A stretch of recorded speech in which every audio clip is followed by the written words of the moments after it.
Kata konflik berasal dari bahasa Latin confligo yang terdiri dari kata yakni con yang berarti bersama-sama dan fligo yang berarti pemogokan, penghancuran atau peremukan.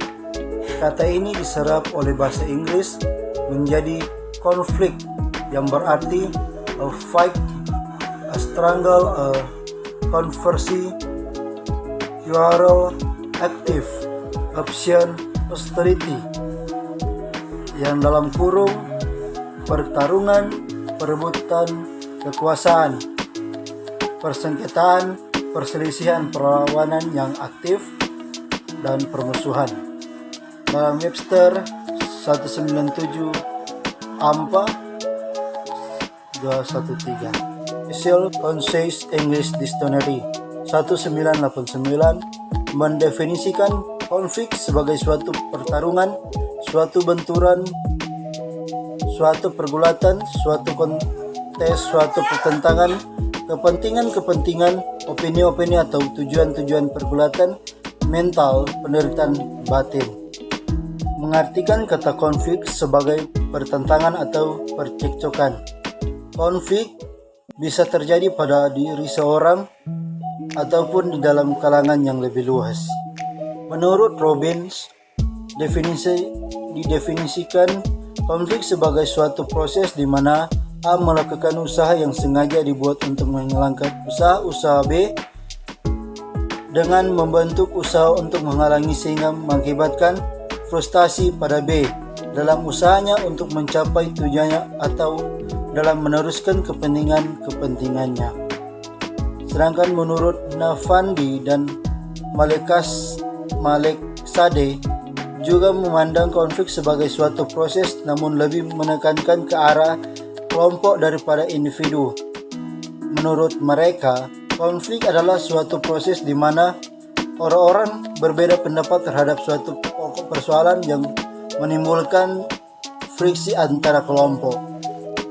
Sedangkan menurut pengertian Dubrin tentang konflik mengacu pada pertentangan antar individu, kelompok atau organisasi yang dapat meningkatkan ketegangan sebagai akibat yang saling menghalangi dalam pencapaian tujuan masing-masing menurutnya. Kesimpulan yang dapat ditarik dari berbagai definisi di atas ialah: yang pertama, konflik organisasi adalah suatu situasi di mana terjadi pertentangan atau ketidaksesuaian antara dua orang paling sedikit atau dua pihak sehingga hubungan yang bersengketa itu terganggu. Yang kedua, konflik adalah suatu proses bermula dari konflik laten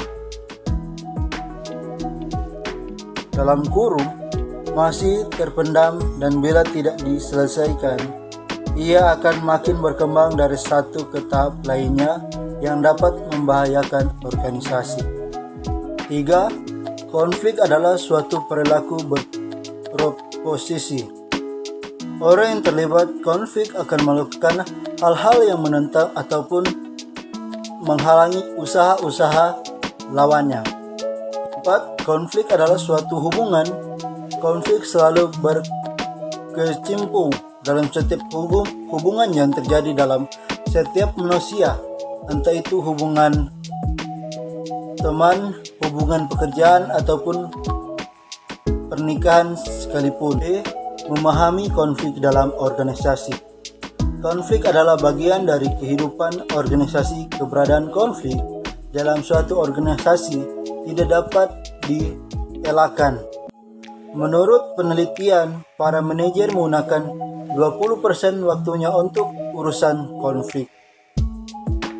Menurut penelitian Nelson dan Puig, seorang manajer paling sedikit menggunakan 1 hari dalam seminggu dalam pengelolaan konflik. Konflik yang dihadapinya bisa saja oleh karena ia sendiri terlibat sebagai salah satu pihak yang berkonflik atau karena bertindak sebagai orang ketiga. yang akan berupaya menyelesaikan konflik di antara pihak-pihak yang terlibat. B. Konflik dalam organisasi tidak bisa dihindari karena 1. Kompleksnya sifat manusia. Selama organisasi terdiri dari individu-individu kelompok, tidak bisa dicegah atau dihindari. Ini disebabkan karena tidak ada satu manusia pun di kolong langit ini yang identik dan selalu seia sekata. Yang kedua, kompleks hubungannya antara manusia. Pada waktu seorang masuk atau terlibat dalam suatu organisasi, maka tidak mau yang harus berhubungan dengan orang lain dalam berbagai segi hubungan itu sendiri. Atas hubungan dengan atasan, hubungan dengan teman sekerja, hubungan dengan bawahan, hubungan dengan pelanggan, dan sebagainya. C. Pandangan tentang konflik. Pandangan tradisional ini muncul di sekitar tahun 1930-an hingga tahun 1940-an. Pandangan ini berasumsi bahwa semua konflik berkonotasi negatif dan berbahaya bagi pencapaian tujuan organisasi karena konflik hanya menghalangi koordinasi dan kerjasama tim dalam mencapai tujuan bersama. Bila terjadi konflik dalam suatu organisasi, itu mengindikasikan bahwa ada sesuatu yang salah. Pandangan aliran hubungan manusiawi. Pandangan ini mendominasi teori konflik pada tahun 1940-an sampai dengan tahun 1970-an.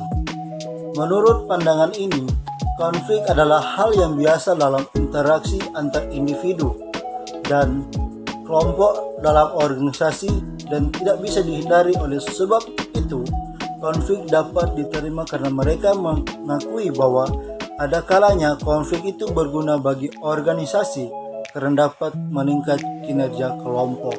C. Merangsang konflik.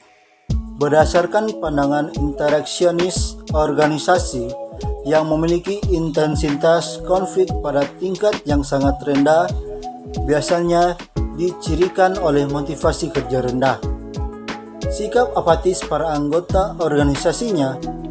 Kegiatan yang dilakukan hanya sekedar memenuhi kewajiban sebagai pegawai atau anggota organisasi, sehingga hasil kerja tidak maksimal dan target tidak tercapai. Para anggota cenderung saling bertoleransi terhadap kegagalan yang dialami organisasi. Bila situasi seperti ini terjadi dalam suatu organisasi, perlu ada tindakan untuk merangsang konflik organisasi, untuk merangsang kreativitas dan inisiatif para anggota organisasinya. Strategi untuk merangsang konflik. Alice Boulding melakukan suatu eksperimen dengan membentuk sejumlah kelompok dengan maksud menghadapi permasalahan tertentu. Di beberapa kelompok tertentu disusupkan seorang yang dengan sengaja ditugaskan menolak pandangan dari mayoritas kelompok di mana ditempatkan, sedangkan di kelompok yang lain tidak disusupkan seorang yang bertugas seperti itu. Ternyata di setiap kelompok yang disusupkan seorang stimulator konflik, para anggotanya menganalisis problem yang dihadapi lebih efisien dan lebih luas perspektifnya, dan pemecahan persoalan lebih baik dibandingkan dengan kelompok-kelompok yang tidak memiliki stimulator konflik. Itulah materi saya dalam konsep dasar manajemen konflik. Mohon maaf jika ada kesalahan, mohon dimaafkan. Terima kasih, Tuhan Yesus memberkati.